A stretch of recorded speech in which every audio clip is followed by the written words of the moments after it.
So, Doug, the question that you've asked me is, tell me about a major out-of-the-box change initiative that IEDC is undertaking. I actually want to take you back to the organization I was with before, and that was the Council for Urban Economic Development. And the real major out-of-the-box change that occurred in the Economic Development Association world was the merger between what was then known as CEcD and the American Economic Development Council. We actually attempted the merger twice before we actually got it right the third time. And what we needed to do to make this really work was, one, build a constituency in both organizations. We needed to educate people. The two organizations were actually beating each other up over market share on a regular basis. We were doing many of the same things, and it was obvious that we needed to change. And so, and as you know, I've been in this job over 25 years now, either with CEcD or now IEDC. But the big difference maker in terms of why we're a bigger organization, why we are able to meet the needs of our members much better, how we've been able to consolidate the profession, has everything to do with the merger that we undertook in 2001. The benefits are manyfold from the merger. One, we brought the profession of economic development into one sphere. There wasn't one organization that had a certification process for professionals and another one that didn't. We now have a certification that is recognized throughout the whole profession. We had one organization that was scraping by financially and another one that wasn't. The combined organizations are producing bottom line contributions where the organization is economically healthy. We have a lot of members. We have nearly 4,300 members. We have a board that no longer represents the two sides or the two interests because, frankly, this merger occurred 10 years ago.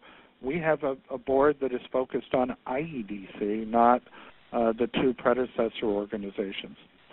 We're able to deal with the full gamut of economic development issues, from rural to urban, real estate to attraction, finance to urban renewal. There are many other subsets to this profession, but we are able to manage that. We're not supporting a duplicative staff. We don't have a CFO for one organization in Chicago, a CFO here, an executive director in Chicago, and an executive director or president here. We're able to eliminate a lot of the redundancies, and we're putting more of it at program delivery.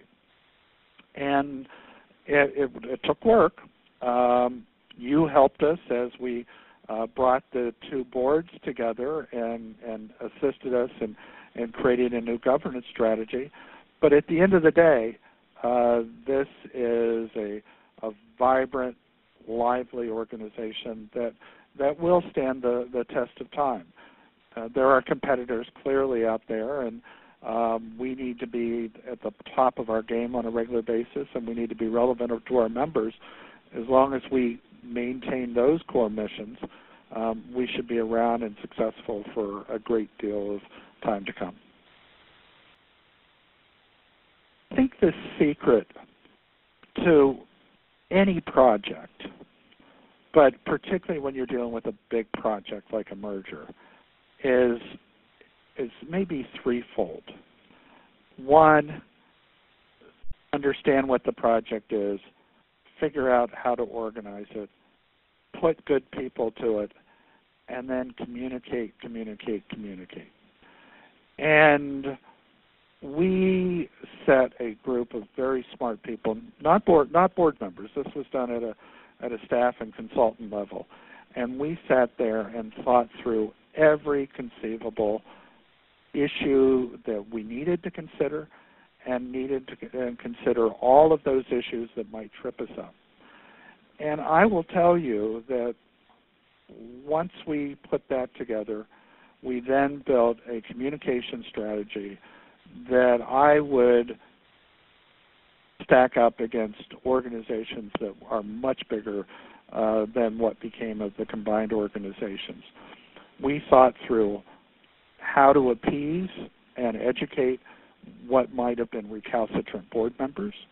We figured out a method for dealing with the membership of both organizations, because this was not, it didn't hit many people as the right thing to do.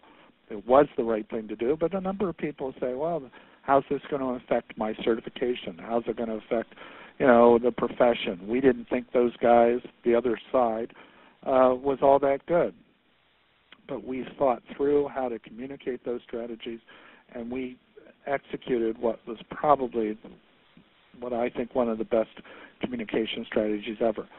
What we also learned about that as a new CEO, because they did hand me the reins to the new organization, is that I was also dealing with about a half of a board that I had not worked with before, and frankly, that can be career limiting if you are not thinking about how you bring them to the place where the other half of the board already was in terms of trust and respect and an understanding of what you do.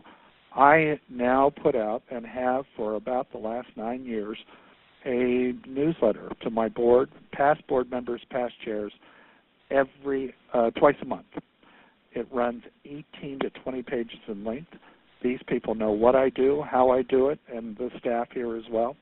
I don't write 18 pages. The staff helps prepare it. But there again, it was a communication strategy that we learned from the beginning.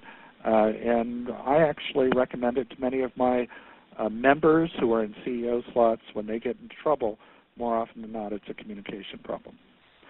Doug, I appreciate having the opportunity to join you today, and I look forward to reading the book when it arrives here later this week.